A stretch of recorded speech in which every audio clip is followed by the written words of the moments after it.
What if I told you a group of criminals walked into some of the most secure casinos in North America and walked out with millions? No guns, no masks, just inside knowledge, slick coordination, and a little high-tech magic. This wasn't Ocean's 11. It was real life. And it was led by a Vietnamese-American crime ring known as the Tran Organization. From 2002 to 2007, they pulled off one of the most sophisticated cheating scams in casino history, targeting games like baccarat and blackjack. With the help of corrupt dealers and casino staff, the Trans ran a false shuffle scheme that gave them total control over the game's outcome, without the casino even realizing they were being robbed. This wasn't a one-off trick either. It was an international operation, spanning over 24 casinos across the United States and Canada, and it took years and a massive federal investigation to finally bring them down. Today we're breaking down exactly how they pulled it off, who was running the show, and how they nearly walked away without a trace. This is the story of the Tran Organization, the high-tech baccarat scam. The Tran Organization didn't start out as a criminal empire. In fact, it began like many scams, small and local. Around August 2002, in San Diego, California, a few individuals saw an opportunity to manipulate the casino system, and they took it. At the center of this operation was a woman named Van Thu Tran, along with her husband, Phuong Quoc Truong, known in gambling circles as Pai Gao John. She began recruiting others with knowledge of casino games and an appetite for risk. Together with another key player, Tai Kiem Tran, the group started building a network, one that spanned multiple states, and even into Canada. These weren't just a bunch of card sharks. They were organized, disciplined, and willing to take bold risks. Many members of the group were recruited from the Vietnamese-American community and had previous experience in casinos as players, dealers, or pit bosses. From the beginning, the Tran Organization understood something critical. Cheating casinos wasn't about luck. It was about control. So instead of relying on traditional scams, they developed a system that relied on cooperation from the inside. They groomed and bribed dealers, supervisors, and casino employees to help set up their scheme. As the group expanded, so did their sophistication. They began investing in technology and training, turning their operation into something that looked less like a hustle and more like a heist from a Hollywood movie. They weren't playing games, they were rewriting the rules. By the mid-2000s, what started in San Diego had become a well-oiled machine, operating across North America. With every successful scam, they became more confident. They were no longer just beating the house, they were dismantling it from the inside. But how exactly did they cheat the system so efficiently, and what made their method so hard to detect? If you're into this so far, now's a good time to hit like and subscribe. Because what's coming next is where things really get interesting. You're about to find out exactly how they rigged the game, and why no one caught on for years. Ready to see how the con really worked? The genius of the Tran Organization scam wasn't in flashy tech or brute force. It was in timing, trust, and teamwork. Their bread and butter move, a deceptively simple trick called the false shuffle. Here's how it worked. In games like mini baccarat and blackjack, casinos use multiple decks of cards shuffled together before each session. The integrity of that shuffle, it's everything. But what if the shuffle didn't actually mix the cards? That's where the Tran Organization thrived. They would first send members into casinos to play and track the card sequence before the shuffle. These weren't casual players.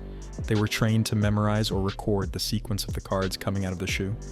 The moment the cards were collected to be reshuffled, a corrupt dealer, already bribed by the Tran crew, would perform a false shuffle, a sleight of hand trick that gave the illusion of randomness, while keeping large portions of the deck in their original order.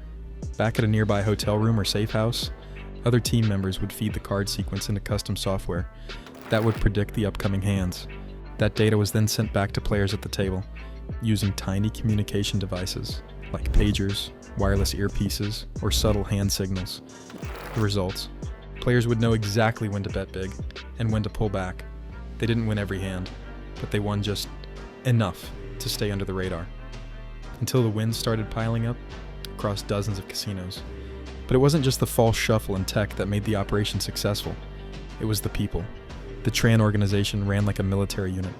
They had teams for scouting, bribes, surveillance, communications, and cash-out operations. Everything was meticulously coordinated. They'd fly into cities, hit a targeted casino for a few nights, clean up, and vanish before anyone got suspicious. Sometimes they even rotated teams, so the same people weren't showing up on security footage too often. Corrupt insiders were essential. The Trans paid tens of thousands of dollars to casino dealers and supervisors to ensure the scam ran smoothly. In many cases, these employees even helped orchestrate floor layouts and shift changes to avoid detection. And just to throw off investigators, the organization used aliases, fake IDs, and often disguised their identities. They laundered winnings through fronts, splitting profits through a complicated web of people and accounts. It was the perfect storm: insider access, slick card manipulation, computer assistance, and a tight-knit crew that operated like clockwork. But every perfect scam eventually cracks. And for the Tran Organization, their downfall began when a few too many casinos noticed the same pattern, and the FBI got involved. So what did it take to finally stop a crew this slick, this smart, and this invisible? The Tran Organization didn't just hit one or two casinos and disappear. Their operation was massive, affecting at least 29 casinos across the United States and Canada, from flashy hotspots on the Las Vegas Strip to Native American-run casinos in the Midwest, and even luxury resorts in Connecticut. They left a trail of quiet chaos wherever they went. Some of the most notable targets included Foxwoods Resort Casino and Mohegan Sun in Connecticut, two of the largest casinos in North America. Other hits were reported in California, Mississippi, Indiana, Washington, and even as far as Canada. Wherever there was a baccarat table and a vulnerable dealer, the Tran Organization saw an opportunity. Each hit was carefully planned. They didn't just show up and hope for a good hand. Their team would spend days or even weeks scouting a casino, identifying weak points, and locating potential employees who could be bribed. In some cases, they would offer cash in advance, sometimes as much as $10,000 to $20,000, just for a dealer to execute one false shuffle. The total damage? Authorities estimated that the Tran Organization stole over $7 million from casinos during their 5-year run, but that number might actually be higher. Casinos are notoriously tight-lipped about scams, often choosing to eat the loss quietly rather than risk bad press or legal exposure. And keep in mind, this was all done without violence or weapons. No vaults were broken into, no security guards threatened, just cards, a few clicks on a laptop, and the perfect inside connection. Because the scam left few obvious signs, many casinos didn't realize they'd been hit until days or weeks later, when they noticed strange patterns in payouts or losses that didn't match up with game logs. By then, the Tran crew was long gone, off to another state, another casino, another score. What made the scope of this scam even more impressive was how well coordinated it was across borders. The organization had dozens of members, each with specific roles, aliases, and regional responsibilities. It was in many ways a traveling crime syndicate, one that relied more on strategy than brute force, and that made it even more dangerous. Could law enforcement catch up with a group that never stayed in one place long enough to leave a trail? By 2004, casino security teams and gaming commissions started to notice something strange. Certain players were winning way more often than probability allowed. Losses were spiking at specific tables, particularly mini baccarat, and in multiple casinos, the same methods seemed to be in play. At first it wasn't obvious. The Tran Organization was smart. Their members used fake names, rotated crews, and worked just below the radar. But eventually, the pattern emerged. The same types of wins, the same inside help, and the same vanishing act after a few nights. That's when the FBI got involved. The Bureau launched a multi-year investigation, pulling together surveillance footage, wiretaps, insider testimonies, and casino data logs. They named the operation Card Cleaner. It wasn't just about catching a few cheaters. This was about taking down a nationwide crime ring. Undercover agents were deployed, sometimes posing as corrupt casino employees or potential recruits. The FBI coordinated with state gaming commissions, tribal authorities, casino security teams, and international law enforcement. It became one of the most coordinated investigations in gaming history. The big break came when authorities flipped several insiders, including dealers and mid-level operatives, who gave detailed accounts of how the scam worked. Armed with that evidence, federal agents raided homes, seized computers, and froze bank accounts. In 2007, the first major wave of arrests went down, and over time, the number of indicted individuals climbed to 47.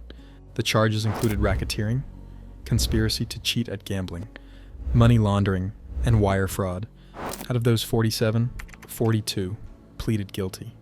Some cooperated for reduced sentences, but the ringleaders faced the full weight of the justice system. In 2011, Van Thu Tran, the co-founder and strategic mastermind, was sentenced to 36 months in prison. Her husband, Quang Quoc Truong, received 70 months behind bars. Others received sentences ranging from probation to several years, depending on their level of involvement. The federal government also pushed for millions in restitution. They sought to reclaim the stolen money and dismantle the organization's assets. While some of the funds were recovered, much of it had already been funneled through shell companies or offshore accounts. But this case wasn't just about sending people to prison. It became a wake-up call for the entire gaming industry. Casinos across North America tightened their security procedures. Dealers were retrained, shuffle machines were upgraded, surveillance systems got more advanced, and casino staff were reminded that the enemy wasn't always at the door. Sometimes they were standing right behind the table. The Tran Organization had exposed a dangerous vulnerability in the system. They showed that if you control the shuffle and you have the right people in place, the house doesn't always win. The FBI called it one of the most sophisticated cheating schemes ever uncovered in the casino world. And even though the leaders were jailed, the legacy of their operation changed casino security forever. But even with the ringleaders behind bars, could a scam this clever really be gone for good? The Tran Organization didn't just cheat casinos, they outsmarted them. With a few simple moves, a handful of corrupt insiders, and a lot of coordination, they pulled off a multi-million-dollar scam that exposed the vulnerabilities of even the most secure gambling institutions in the world. What made their story so compelling wasn't just the money, it was the method. No ski masks, no guns, no threats. Just a crew of disciplined, tech-savvy individuals who exploited one weak point in the system, the shuffle, and for years, it worked. But their rise also exposed a dangerous truth, that organized crime doesn't always look like the movies. Sometimes it's clean-cut, well-dressed, and sitting at a baccarat table. Sometimes it's a handshake behind the scenes, or a small favor paid in cash. In the end, the FBI's investigation brought down a network that could have kept growing for years. The arrests and convictions were a win for law enforcement, but also a turning point for the casino industry. Security standards were raised, trust in employees was re-evaluated, and technology, both the kind used to cheat and the kind used to prevent cheating, took center stage. The story of the Tran Organization is a modern casino legend. It serves as a reminder that no matter how high the stakes, someone's always looking for a way to beat the system. And sometimes, they almost do. So the question is, how many other scams like this are still out there, waiting to be uncovered? If you enjoyed this video of one of the most daring casino scams in history, don't forget to like this video and subscribe for more real-life crime stories, heists, and high-stakes investigations. Got a theory about how the Tran Organization almost pulled it off? Or know another scam we should cover next? Drop a comment below. We read them all. And remember, in the world of high-risk gambling, sometimes the smartest move is walking away. Thanks for watching.